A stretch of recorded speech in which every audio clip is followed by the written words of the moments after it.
Science என்பது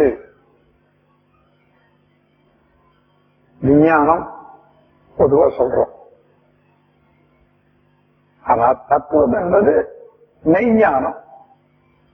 அப்போ விஞ்ஞானத்துக்கும் மெய்ஞானத்துக்கும் என்ன வித்தியாசம்? ரெண்டுமே இயற்கையை பற்றி அறிந்து கொண்டே வருவதுதான் அதை விளக்கம்.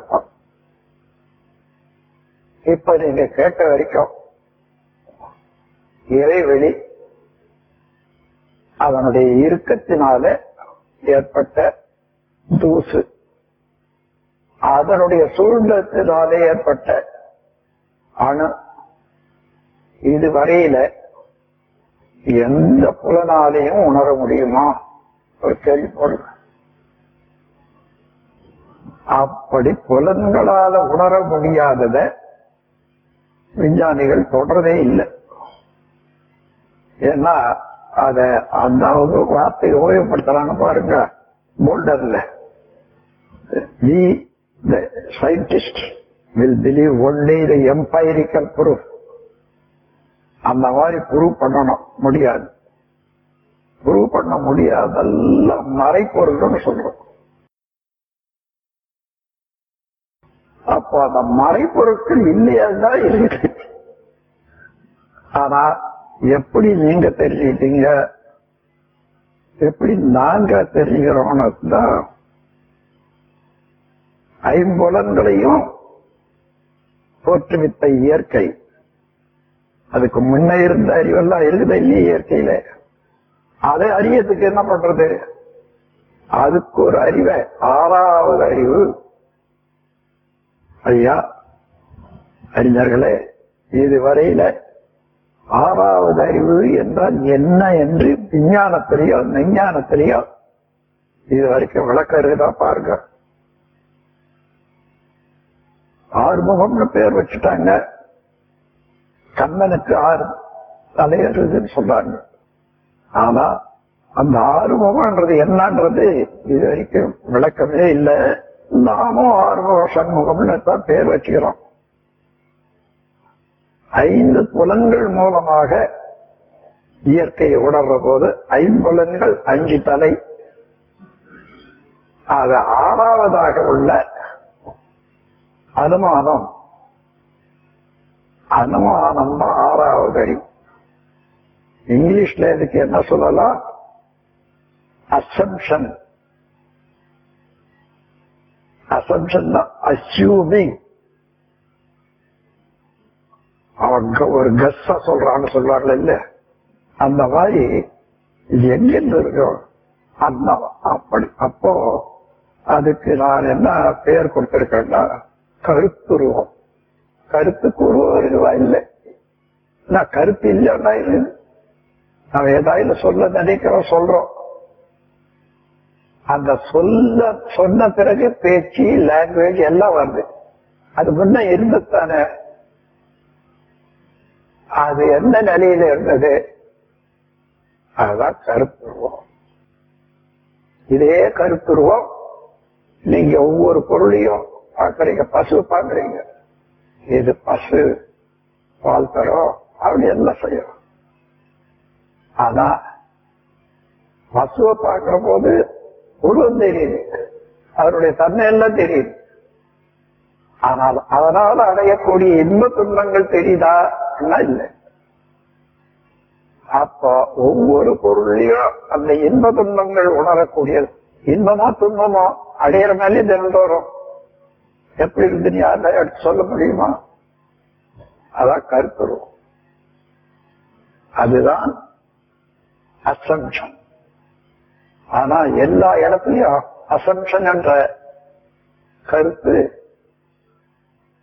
இல்ல. தமிழ்ல சொல்லணும்னா இந்த அனுமானம்ன்ற ஒரு வார்த்தை இருக்கு பாருங்க. அதுதான். அதாவது உண்மையை போல இருக்கக்கூடியது அணுன்னா அதை போல. இந்த பரிணாமத்துல கூட எல்லாம் சொல்லிட்டே வந்தாங்க. மனிதனை சொல்லிட்டான். அதான் குரங்குக்கு ஒரு பேர் வைக்கணுமே, அனுமானம். மானன்னா மனிதன், அனுமான் மனிதரை போலே எல்லாம் தன்மையுடையது. இது விஞ்ஞானத்துல. விஞ்ஞானத்துல என்ன பண்ணாங்க, ஆமா இங்க அனுமானம் எங்க போகுது பாருங்க. குரங்கு மாமிசத்தை சாப்பிடாது, மனிதன் அவனே அழிச்சு கூட சாப்பிடுவான். அதாவது தண்ணியே சாப்பிடுற ஒரு ஜீவனுக்கு கனிபாலிசம் அந்த இடத்துல இருக்கான் மனிதன்.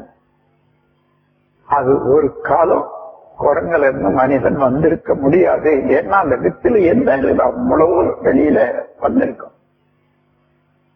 அப்ப எப்படிதான் மனிதன் வந்திருப்பான்னா, தத்துவ ஞானிகள் என்ன பண்ணாங்க, தசாவதாரம் ஒண்ணு கொடுத்தாங்க.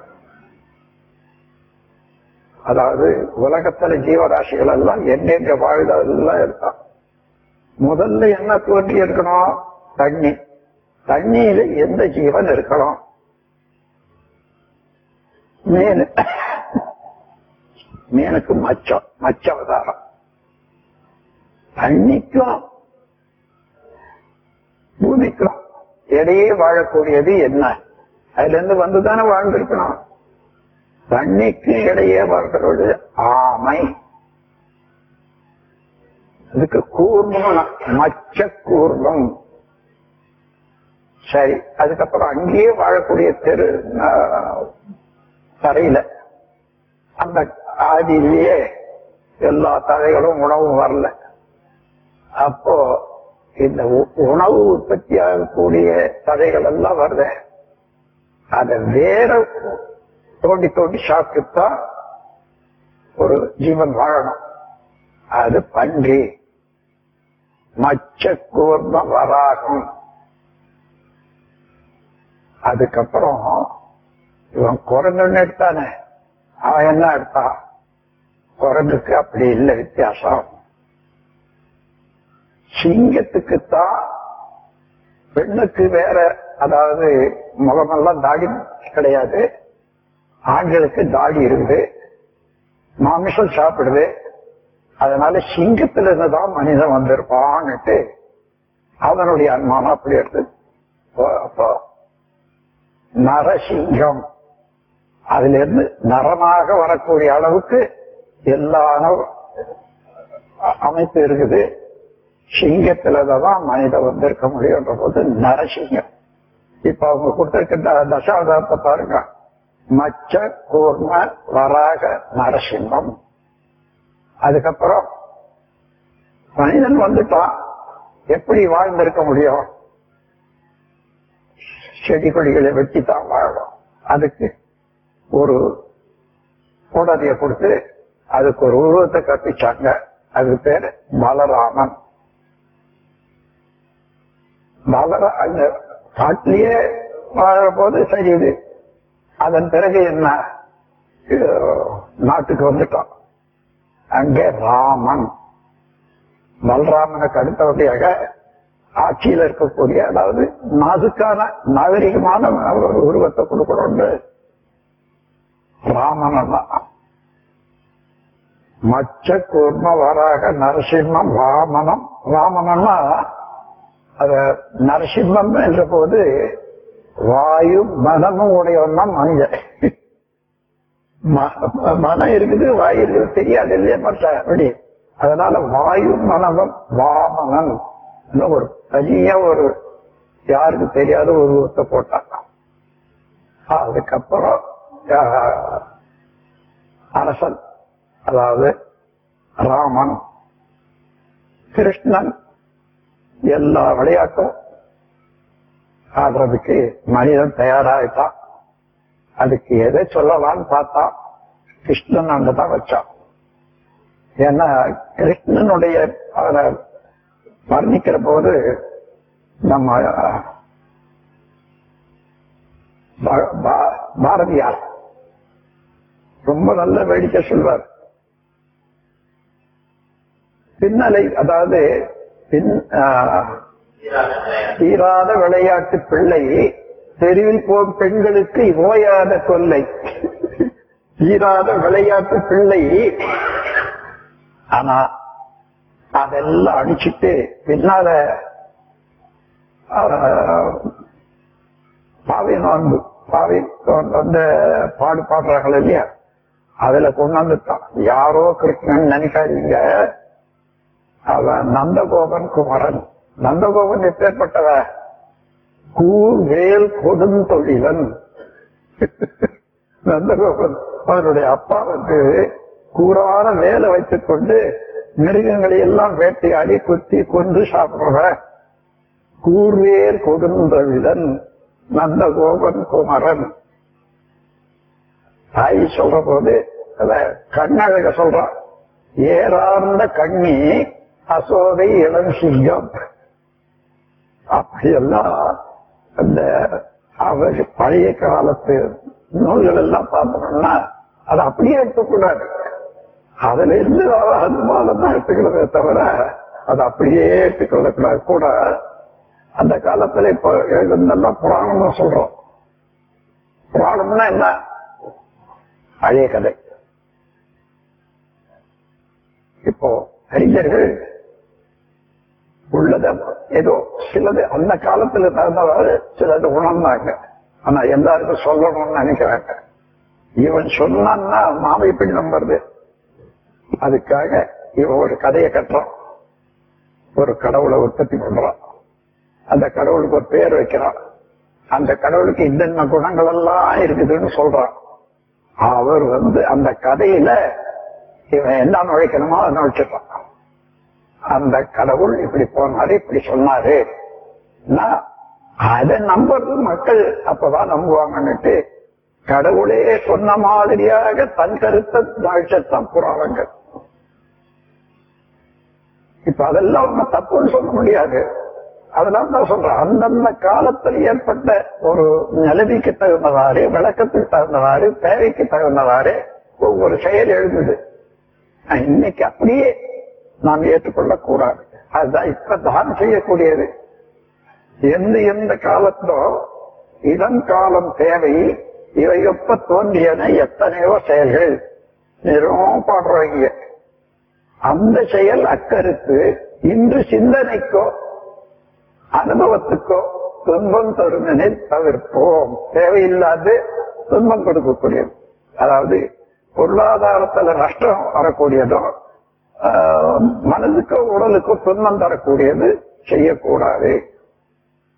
ஆகவே இவ்வளவுதான், வேற ஒன்னும் நம்ம அதிகமா தெரிந்து கொள்ள வேண்டியதில்லை. அறநெறியை பற்றி துன்பம் நஷ்டம் இந்த ரெண்டையும் தவிர்த்தால் என்ன இருக்கும்? லாபமும் மகிழ்ச்சியும் தானே இருக்கும். அதான் வேணும் மனிதனுக்கு. இதுதான் அறநெறி. அந்த அறநெறி துன்பம் தோன்றக்கூடாது, நம்ம அதை துன்பத்தை தவிர்க்கணும்ன்றதுல எப்படி வருது? நான் அதை கண்டுபிடிச்சு சொல்றது, பிற உயிர் உணர்தலாக பெற்றிடும் சுகதுக்க இயல்தனை உறவு கொண்டு உள்ளத்தால் யூகித்து உணர்ந்து இறங்கி உதவும் சிறந்த திருப்பம் முதல் மனிதன் உலகில் தோன்றிய போது அறமாட்சி. அதான் அறம். அறம்னா உயர்ந்த, அதாவது வர்ச்சுன்னு ஆங்கிலத்தில் சொல்றேன். அது போல நல்ல செயல், மனிதனுக்கு ஒத்த செயல், மனிதனுக்கு இன்பத்தை தரத்தக்க செயல். இன்பம்னா எப்படி வரும்? துன்ப நீங்கினால் நிச்சயம் என்ன இருக்கும்? இப்ப துன்பத்தின் அளவு, இன்பத்தின் அளவு முறை மீறும் போது ஏற்படும் ஓர் பொறுத்து நிலா உணர்ச்சியேதான் இன்பத்தின் மறுபெயராம் துன்பமாயும் இரண்டும் அறிவின் அலைகளாயும் கண்டேன். அப்படி ரொம்ப இன்பமா இருக்கும். தலையை கொடுத்தா இன்னும் கொஞ்சம் அழுத்தி பிடிச்சா. அதே போல எங்கேயோ போறீங்க, ஒரு ஜாங்கரி கொடுக்குறாங்க, அந்த பையன் ஒரு ஜாங்கரி கொடுக்குறான், அந்த அம்மா ஒரு ஜாங்கரி கொடுக்குறான், 4 ஜாங்கரி ஆயிடுச்சு. 5வது கொடுத்தா வாங்கி கொண்டு இருக்கோம். ஏன் 4 இன்பம் இருக்க வேண்டித்தானே? இன்பத்தின் அளவு முறை மீறும் போது ஏற்படும் பொருத்தமில்லா உணர்ச்சியேதான் இன்பத்தின் மறுபெயராம் துன்பமாயும் இரண்டும் அறிவின் அலைகளாயும் கண்டேன். இப்ப இன்ப துன்பம் என்றதுக்கு எவ்வளவு உண்மையான விளக்கம் பாருங்க. நீங்க என்னோட பழகிருக்கீங்க. என்னுடைய ஒரு முடிவான கருத்தை இப்ப சொல்றேன். நான் எதையோ உண்மைக்கு புறம்பானதாக இருந்தால் பேசுவதில்லை, அதை பின்பற்றுவதும் இல்லை. அதே போல உண்மையாக உள்ளது நன்மையாக உள்ளதுன்னா அது மறக்கிறதுக்கு இல்லை. அதேதான் ரெண்டு இதுவும் சொல்றேன். மறுப்பதும் மறப்பதும் கூடாது. மறுக்கிறது உண்மை இல்லைன்னா தானே மறுக்கணும். நன்மை தரத்தக்கெல்லாம் மறக்கலாமா? ஆகவே மறுக்க முடியாத உண்மையாக பேசுவது, மறக்க கூடாத நன்மையானதை சொல்றது. இது பிரின்சிபிள் ஆஃப் லைஃப், பிஹேவியர் சொல்லுவோம் இல்லையா? அதனால நான் பேசுற போது சில விஷயங்கள் இதுக்கு நீங்க அடிப்படையை தெரிஞ்சுக்கிட்டா, ஓஹோ இந்த அடிப்படையில பேசுறாங்கன்னு ஒத்துக்கலாம்.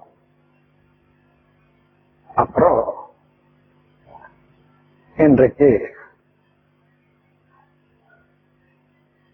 இறையாற்றல் அதனுடைய அழுத்தம் சக்தி துகள் ஆனது, துகள்கள் கூடிய சூழ்நிலத்தினால அணுவானது, அணுக்கள் கூடிய சூழ்நிலத்தினால எல்லா உருவங்களும் ஆனது. அது வரைக்கும் காலையில வந்துட்டோம். இப்போ உலகத்துல உள்ள ஜீவனை பத்தி வந்துட்டோம். சாயங்காலம் அந்த ஜீவனுக்கு எப்படி அறிவு உணர்ச்சிகள் வருதுங்கிறத விளக்கமாக எடுத்துக்கலாம். அப்போ ஜீவ இனம் போக சூரிய சந்திர இதெல்லாம் இருக்குது. இது எப்படி உற்பத்தி ஆச்சு? யாராயாலும் உண்டா பண்ணி போட்டாங்களா? எல்லாமே இறைநிலையினுடைய ஆற்றல், இறைநிலையே தன்மாற்றம் அடைந்ததுன்னு சொல்றோம் இல்லையா? அந்த தன்மாற்றத்தில் இவைகள் எல்லாம் எப்படி ஒன்று இன்னொன்றாக மாறுது. அதான் தன்மாற்றம். அவை குரல்ல ஒரு வார்த்தைகள், பரமாய சக்தியுள் பஞ்சமாபூதம் தரம் மாறி தோன்றும் பிறம். தரம்னா அதுவே இன்னொன்றாக மாறுகிறது.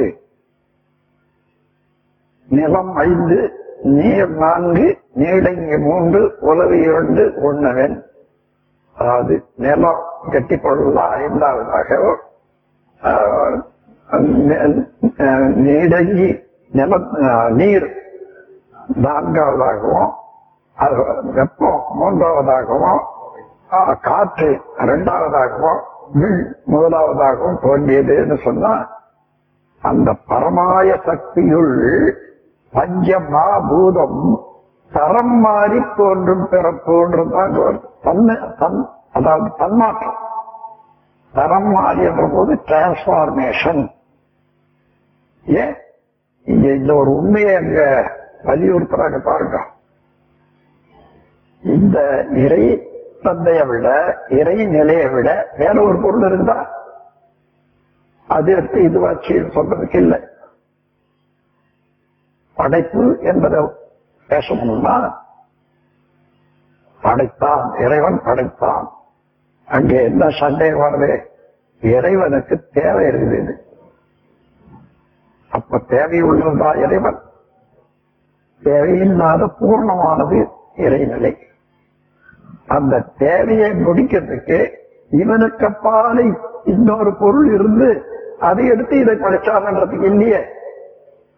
அதனால படைப்பு தத்துவம் என்பது ஒரு கற்பனையில வளர்ந்து வந்து இப்போ அணு படைக்க வந்துட்டோம். இந்த அணுக்கள் எத்தனை கூடுகிறதோ அதுக்கு தகுந்தவாறு அணு நெருக்கம். அப்போ அணு நெருக்கமா இருக்குது, விரிவா இருக்கிறதுக்கு அந்த எலிமெண்ட்ல இருக்கிற சுழற்சி வித்தியாசம் தான்.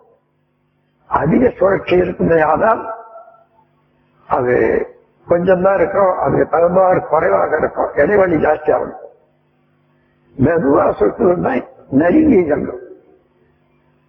அந்த வித்தியாசம் தான் 92 வரைக்கும், 92 வரைக்கும் என்ன வித்தியாசம்னா நெருங்கி இயங்குவது, விரும்பி இயங்குவது. அப்போ இறைவெளியினுடைய அளவுதான் வித்தியாசம், வேற ஒன்று இல்லை. சொல்ற போது இடம் வச்சுக்குது, அப்ப இறைவெளியினுடைய அளவு ஜாஸ்தியா இருக்கு, அவ்வளவுதான். அதனால ஒரு சாமியத்தை நான் ஒண்ணு எழுதியிருக்கேன். இந்த பிரபஞ்சம் முழுவதும் வேற ஒன்றும் இல்லை. ஆகவே the whole universal functions are nothing but fluctuation of repulsive force. அதனுடைய ஏற்றத்தாழ்தான். பூமிக்கும் காற்றுக்கு என்ன வித்தியாசம்? பூமி நெருக்கமாக இயங்குது, காற்று விரிவாக இயங்குது, அவ்வளவுதான். அப்படி இந்த அடிப்படை தத்துவத்தை உணர்ந்து கொண்டா எல்லா இயக்கங்களையும் பற்றி நாமும் உணர்ந்து கொள்ளலாம். ஒன்றும் கேட்க வேண்டியதில்லை. இந்த தத்துவத்துல ஸ்பெசிபிக் கிராவிட்டி என்பது நேச்சருடைய தன்மையே அதுதான். இருக்காற்றல் விலக்காற்றல் தானே இறைநிலை. அத எந்த இடத்திலையும் ஒரு பொருள் இயங்கினால் விரிவு, அதாவது விலக்கு ஆற்றல் உள்ள இடத்துல விரிவாக இருக்குது, நெருக்காற்றலோட சேருது. இப்ப உலகம் இருக்குது, உலகம் உருண்டுகிட்டே இருக்கு. அதனால எந்த பொருள் சுழன்றாலும் அதற்கு ஸ்பெசிபிக் கிராவிட்டி தத்துவம் தானாகவே செயல்படும். விலக்கு சுத்தி அதிகமாக சுற்றுறதால விலக்காக வர்ற போது வெளியேறி போகுது, சுழல் குறைகிற போது நெருங்குது. அப்ப எந்த இயக்கமும் அணுக்கள் வீக்கத்தினால, அதாவது பெருக்கத்தினாலதான் இயக்கமே நடக்குது. அதனால எந்த இயக்கமானாலும் பிளக்சுவேஷன் ஆஃப் விலக்கு ஆற்றல். நம்மளே அப்படி எடுத்துட்டா முதல் நமக்கு எலிமெண்ட் தோன்றியதுன்னு சொன்னா ரெண்டே அணுக்கள், ரெண்டு ஒன்றா சுத்துது. அப்ப இரண்டும் ஒரே வேகத்துல சுத்த முடியாது, ஒண்ணுக்கு ஒண்ணு கொஞ்சம் வித்தியாசம். அப்போ இரண்டு சேர்ந்து சுத்துற போது வேகம் குறைந்தது நடுமையத்தில் நிற்குது, வேகம் அதிகமானது சுழல ஆரம்பிக்குது, அது சுத்து. இந்த ரெண்டு பிரியாதையும் நெருங்காம இருக்கிற வரைக்கும் அதுதான் ஹைட்ரோஜன் முதல் தோற்றம். அதனுடைய கூட்டுதான் எல்லா பொருட்களும். அதனால தண்ணி, அதுல ஹைட்ரோஜன் தான் தண்ணின்னு சொல்றோம். அப்போ தண்ணீருக்கு நாரம் சொல்லுவாங்க, சான்ஸ்கிரிட் அது நாரம். நாரம் அயனம், அதனுடைய மாற்றம் தான் பிரபஞ்சம் என்ற போது நாராயணம், எல்லாமே நாராயணம் சொல்லுவாங்க. நாராயணம் எந்த பொருள் எடுத்து போறாங்க, நீங்க விதை போட்டு தண்ணி தான் ஊத்துறீங்க, அந்த விதை தண்ணி ஆச்சுன்னா தண்ணி தான், அது மரமா இருக்கிறது தண்ணி தான். அதே போல எந்த பொருளும் மண்ணா இருக்கிறது அதெல்லாம் அந்த நீர்ல இருந்து ரெண்டு அணுக்கள்ல இருந்து வந்த மாலிக்கூல், அதேதான் எல்லாமே இருக்குது என்றுதாங்க நாராயணம் என்ற வார்த்தையில சொல்றாங்க. இப்போ ரெண்டு அணு ஆச்சு, அதுக்கு மேல மேல வந்தா அதுக்கு கெமிக்கல் திட்டப்படி ஒவ்வொன்றுக்கும் ஒவ்வொரு குணங்களும் பேர் வச்சிருக்காங்க. இந்த 92 அணுக்களுக்கு பேர் உண்டு. அதாவது அதுல இப்ப நீங்க தெரியுதுன்னா எந்த எலிமெண்ட்டும் எப்பொழுதும் அதே மாதிரியாக இருக்காது.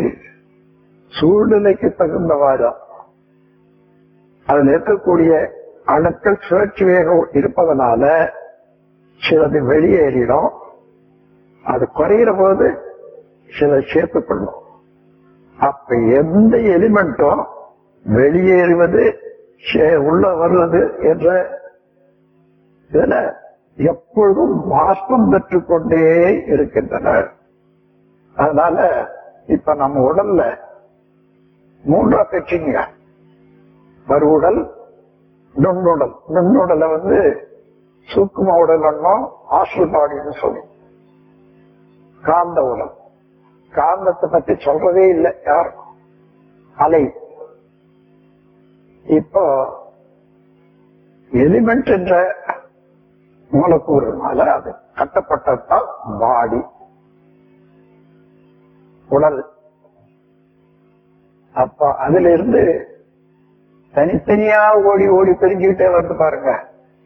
அது உடல் முழுக்க இருக்குமா இல்லையா? அதுதான் உயிர். தனி அணுக்கள் உடலுக்குள்ளாக ஓடிக்கொண்டிருக்கக்கூடியது அதுதான் உயிர். அந்த அணுல இருந்து சுழற்சியினால பிரிந்து கொண்டே போக வேண்டிய அந்தம். அப்போ 3 சக்தியும் ஒன்று சேர்ந்ததான் ஒரு உயிர், ஒரு உடல். தனியா இல்லை. எந்த பொருளையும் இந்த 3 பார்க்கலாம். சிலது குறைவா இருக்கும், சிலது கூடுதலா இருக்கும். அவ்வளவுதான். மறுவுடல், நுண்ணுடல், காந்த உடல். காந்தத்தினால குணங்கள் எல்லாம் அமையுது. நுண்ணுடல் இயக்கம். அதை இயக்கிற போது எத்தனை எலிமெண்ட் சேருது, எத்தனையோ எலிமெண்ட் போகுது. இத விஞ்ஞானிகள் அப்படி சொல்றாங்க. தத்துவஞானிகள் என்ன பண்ணாங்கன்னா, இந்த அணுநருக்கம் அணுக்களுடைய விரிவை 5 ஆக்கிட்டாங்க. 5 பகுதியாக்கி காற்று, நீர், நெருப்பு, உலகம், அதாவது கெட்டி பொருள், அதான் 5 ஆக்கினாங்க. மண், நீர், வெப்பம், காற்று, விண். இந்த ஸ்பெசிபிக் கிராவிட்டி தத்துவத்துக்கு வாங்கப்போம். பூமியை பார்க்கிறோம். சுழற்சியில் மேல தண்ணி, அந்த தண்ணிக்கு மேல காற்று, காற்றுக்கு மேல மின். சரி, தண்ணிக்கு உள்ள கீழே மண்ணு, அதை விட அழுத்தம். மண்ணிலையும் அழுத்தமாக வர அந்த மாற்றங்கள் தான் எல்லா லோகங்களும் ஆகும். லோகங்கள் எல்லாம் வேற ஒண்ணும் இல்லை, மண்ணினுடைய இன்னும் இறுகிய பார்க்கும். இந்த வேதித்து மாற்றாத, வேதித்து என்ற போது ஒன்று இன்னொன்றாக மாற்றதான் வேதியியல். வேதியியல் சொல்றாங்க இல்லையா? ஒன்று இன்னொன்றாக மாறுது. அதுல இருந்துதான் வேதம், வேதியியல் என்ற வார்த்தைகள் எல்லாம். உலகமே வேதித்தல் தான். ஒன்று இன்னொன்றாக மாறிக்கொண்டே இருக்குது. இன்னும் ஒரு வார்த்தை சாதாரண எழுப்பட்டுறாங்க. ஓடும் செம்பொன்னும் ஒக்கவே நோக்குவார். அறிந்தவன் என்ன பண்றான்? ஓடு வேற இல்லை, செம்பொன்னு வேற இல்லை அங்க நினைக்கிறான். எப்படி? இதுவும் அணு கூட்டம், அதுவும் அணு கூட்டம். அவனுடைய அறிவுக்கு அதுவும் அணு, இதுவும் அணு. அது பண்பட்ட போது மண்ணா இருந்து, மண்ணிலிருந்து உறுதி ஏற்பட்டு போச்சுன்னா அது உலோகங்கள். அந்த உலோகங்கள்லயே இன்னும் உறுதி ஏற்பட்டு போச்சுன்னா ரத்தனங்கள். எல்லாமே மண்ணுதான்.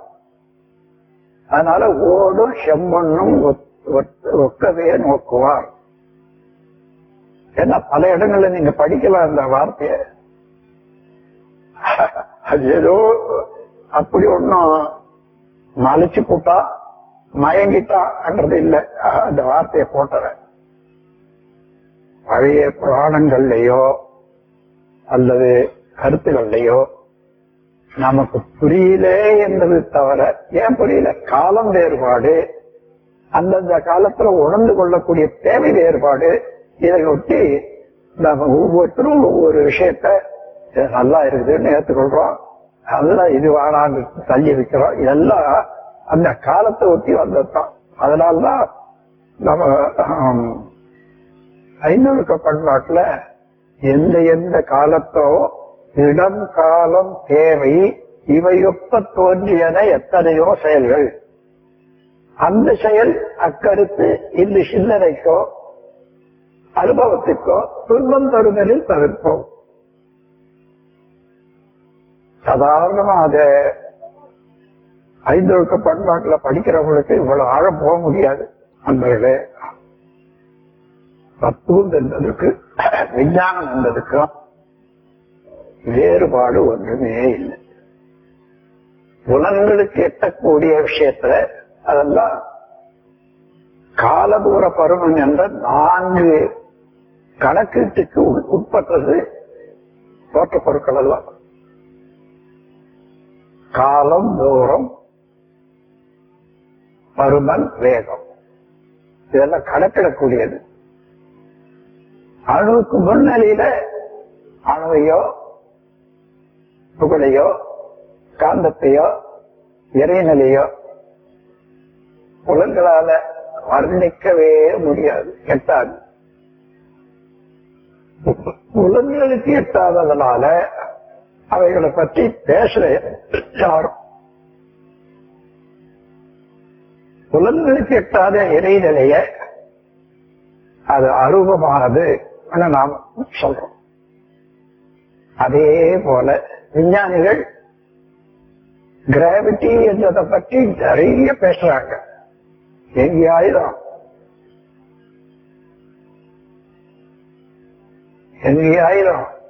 கிராவிட்டிக்கு விளக்கம் கொடுத்தாங்கன்னா முடியாது, கண்ணுக்கு தெரியாது, புலன் அத வர்ணிக்கவே முடியாது.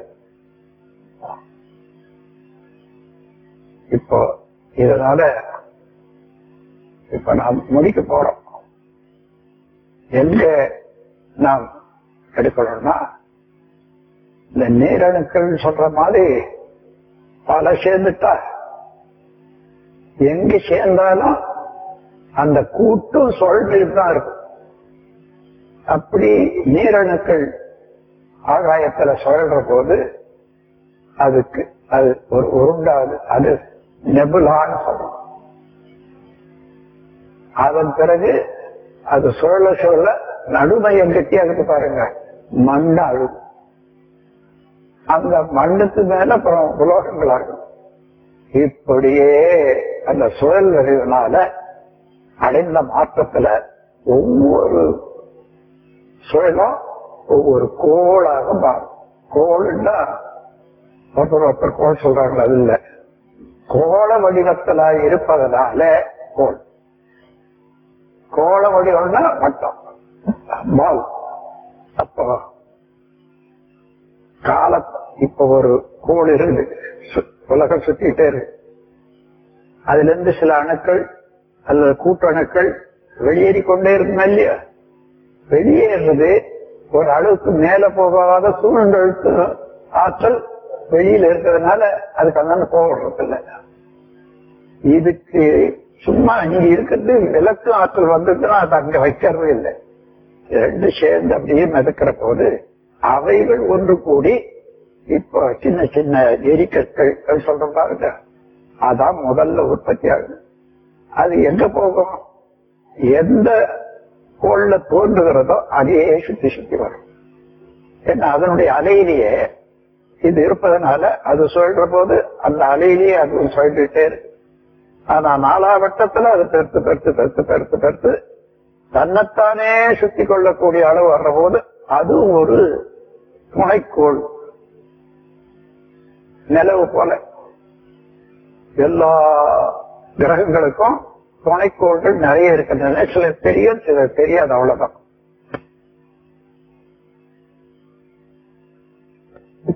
அவற்றில ஒண்ணுதான் நம்ம உலகம்.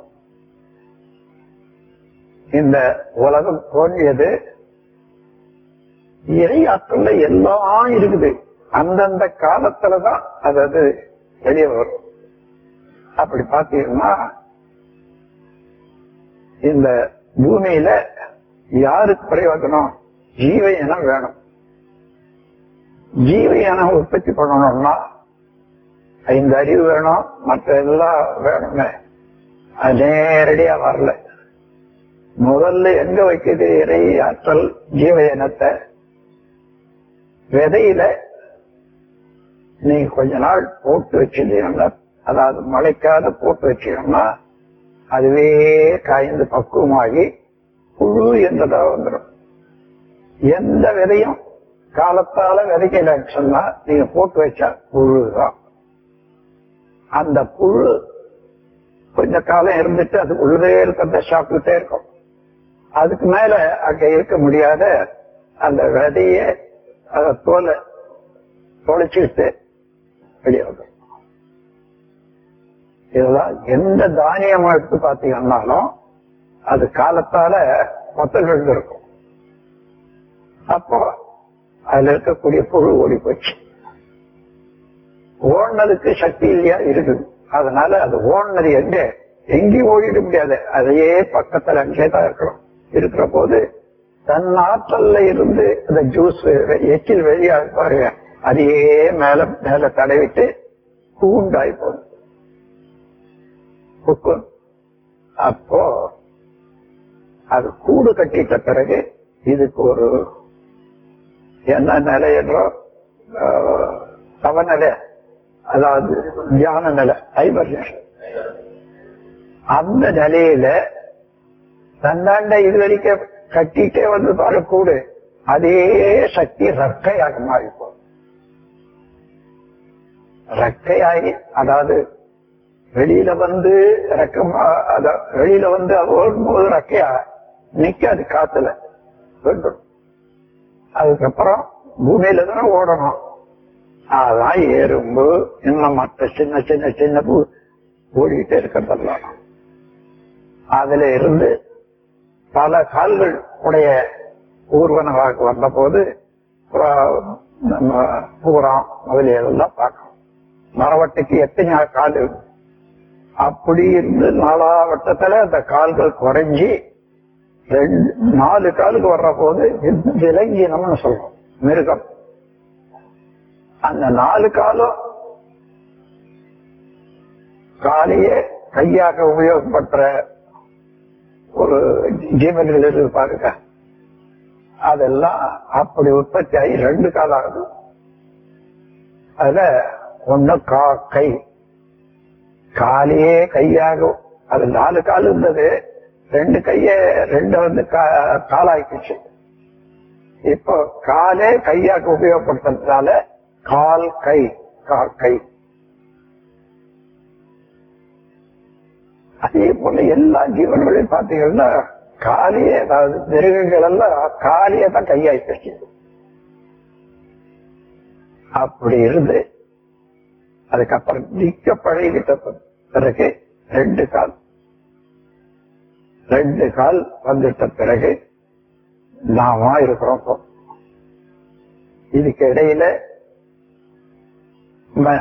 விஞ்ஞானிகளும் சண்டை போடுற இடம்.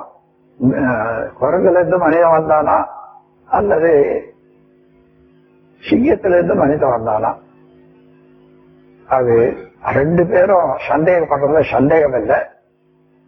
அந்த 2 சேர்ந்து ஒரு மியூட்டேஷன்ல ஏதோ ஒரு உருவம் வந்துருக்குது. அத வந்தொழி பெற்று போச்சு, இப்ப இல்ல உலகத்துல. அதனால மனிதனுக்கு அகப்படலை. அப்போ அது எங்கேயாவது கண்டுபிடிச்சாலும் கண்டுபிடிப்பாங்க. இப்போ தசாவதாரத்துல சொல்லக்கூடிய பரிணாம தத்துவம் விஞ்ஞானிகள் சொல்லக்கூடிய பரிணாம தப்பு இல்லை. அவன் கங்க ஆராய்ந்த வரிசையில உணர்ந்ததை சொல்லியிருக்கா. இப்போ எப்படி கோள்கள் உண்டாகின்றன? இந்த கோள்கள் எல்லாம் விஞ்ஞானிகள் இப்ப சொல்ற மாதிரி ஆகாஷ சக்தி உடையதுகள் இருந்து ஆகாஷ சக்தி ஒண்ணு இருக்குமே. ஆனால் ஒன்னோட ஒரு விஷயம் ஒண்ணு எந்த ஒண்ணும் இன்னொன்னுக்கு அளவுக்கு மேல் நெருங்காது. பாத்தீங்கன்னா ஒவ்வொன்றுக்கும் ஒவ்வொரு தூரம் இருக்கு, கரெக்டா தூரம் இருக்கு. பூமிக்கும் சூரியனுக்கும் 9 கோடி மைல் இருக்கிறதாக கண்டுபிடிச்சிருக்காங்க. ஆனால் எந்த பக்கம் போனாலும் சுத்திட்டு இருக்குது இல்லையா, எந்த பக்கம் போனாலும் 9 கோடி மெயின்டைன் பண்ணுது. எப்படி இதனால இருந்தும் அலை வந்துட்டே இருக்குது, சூரியன் அலை வந்துட்டே இருக்குது. அலைன்னா விளக்கும் வேகம், விளக்கும் வேகம் சூரியன்ல இருந்து எவ்வளவு இருக்குது, பூமியில இருந்து எவ்வளவு இருக்குது. இந்த 2 சேர்த்திகள்னா எவ்வளவு ஆகும், அதான் 9 கோடி. அதே போல ஒவ்வொரு பொருளும் ஒரு பொருளை விட்டு விலகி நிற்குதுன்னு சொன்னா அந்த அளவுக்கு அதுல விளக்கு ஆற்றல் இருக்க ஆற்றல் செயல்படுது. இப்போ ஆகாஷ சக்தி பொருள்ல இருந்தது சொன்னா பிரபஞ்சத்தில் இருக்கக்கூடிய எல்லா பொருள்களும் ஒன்னா இருந்து இடிச்சுக்கிட்டு சரியாப்படும். ஆனா அது அந்தந்த இடத்திலேயே இருந்து கொண்டு இயங்கிக் கொண்டு இன்னொன்று அதே அளவுல விலக்கி வச்சிருக்கு. அந்த விளக்கு ஆற்றல் அதனுடைய சுழற்சியினால அணுக்கள் சொல்லுது, அணுக்கள்ல இருந்து அலை வருது, அந்த அலைக்கு விளக்கு ஆற்றல் வருது. அப்போ ஒவ்வொரு பொருளுக்கும் விளக்கு ஆற்றல் இருக்கிறது. அப்போ நாம் இப்ப இந்த கூட்டத்தை இப்ப நடத்திக்கிட்டு இருக்கோமே, இதை விட நாம் இப்ப விலக வேண்டியதுதான்.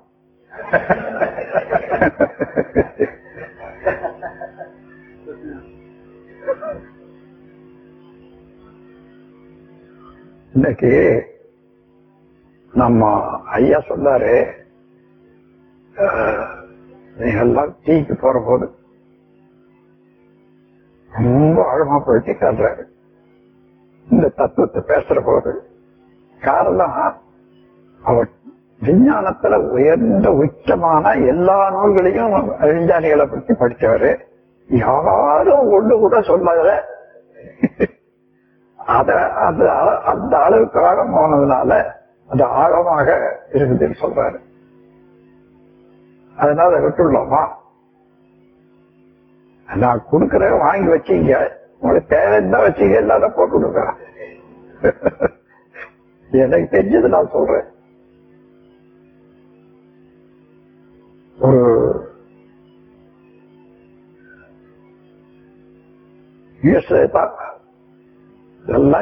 எல்லாம் இவ்வளவு பெரிய தத்துவத்தை நீங்க எளிய வார்த்தையில சொல்றீங்களே, எளிமையான வார்த்தையில சொல்றீங்களே, நாங்களெல்லாம் இதை படிக்கவே இல்லையே. ஒருத்தர் கேட்கிறாரு, எப்படி உங்களால இந்த எளிய வார்த்தையில இவ்வளவு பெரிய தத்துவத்தை சொல்ல முடியுது? இது எங்களுக்கு பெரிய வியப்பா இருக்குது. அதுக்கு காரணமே தெரியல. வியப்பு ஒண்ணும் இல்லையா, அது வரைக்கும் தான் எனக்கு தெரியும். அந்தந்த அம்சம் விளக்கிறதுக்கு அந்த வார்த்தைகளை விட எனக்கு வேற தெரியுங்கள. அகாடமிக் குவாலிபிகேஷன்ல வந்திருக்கீங்க, உங்களுக்கு தெரியும். அதனால அந்த வார்த்தையிலேயே நான் வச்சு விளைக்கல. அப்ப இன்னொருத்தர் சொல்றாரு, அவர் சொல்றாரு, நீங்க மாத்திடாதீங்க, உங்க லாங்குவேஜ் தான் எங்களுக்கு வேணும். எல்லாம் வல்ல இறையல்லாலே அனைவரும் உடல் நலம், நீளாயுள், நிறை செல்வம், உயர்ப்புகள், ஞானம் ஓங்கி வாழ்வோம். வாழ்க வளம்.